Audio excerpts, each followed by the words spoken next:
Ni aibu, nauliza sasa. Pengine ni aibu ligi nambari 4 kukosa afisa hata mmoja ama muamuzi kwenda kwenye mafunzo ya kujiandaa na michuano mikubwa kabisa barani Afrika ya AFCON.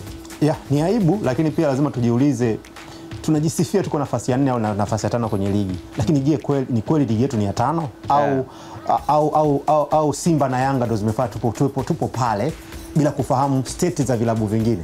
Leo nilikuwa naangalia pia listi ya vilabu 75 ambavyo vimeorodheshwa kama vinatambulika kama ndio vilabu bora Afrika.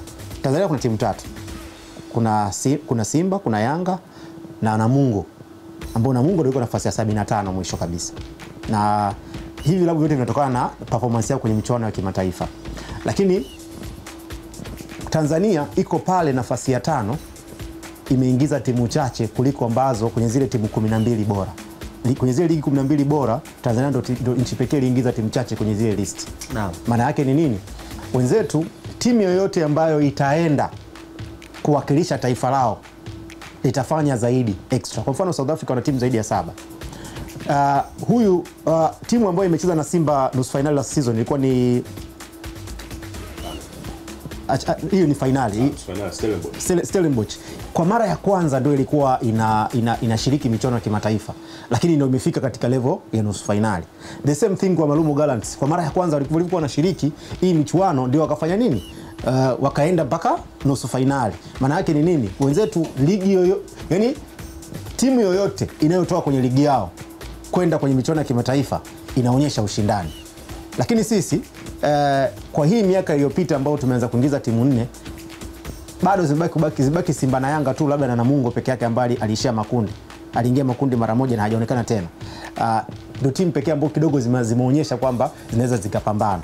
Lakini timu zingine zote zikija zinaishia kwenye preliminary round, zimeondoka. Hii inamaanisha nini? Kwamba tuko nafasi ya 5 na tunajisifia tuko pale, lakini hatukujiandaa kuwepo pale. Ndio maana hatukuandaa waamuzi wetu sisi kuja kufanya maamuzi stahiki na kuimprove ligi yetu. Lakini wakati huo pia hata kwenye vilabu vyetu wenyewe hatuandai watu wa kwenda kushindana. Kwa hiyo ni aibu kwa sababu ya nafasi tunayoishikia. Lakini uhalisia wetu ndio huu ambao tunauona kwenye marefari kutokwenda, lakini pia hata kwenye ile list tunaona vilabu vyetu vingi haviendi. Imagine Azam kama itatokea sasa hivi anafuzu, ndio inakuwa ni mara yake ya kwanza. Itokea leo hii ameshinda au ametoa sare. Naam. Hii inakuwa ni mara yake ya kwanza kuingia makundi, lakini ukienda kuangalia tulifikiri kwamba Azam anastahili kutupatia ushindani kwa muda mrefu.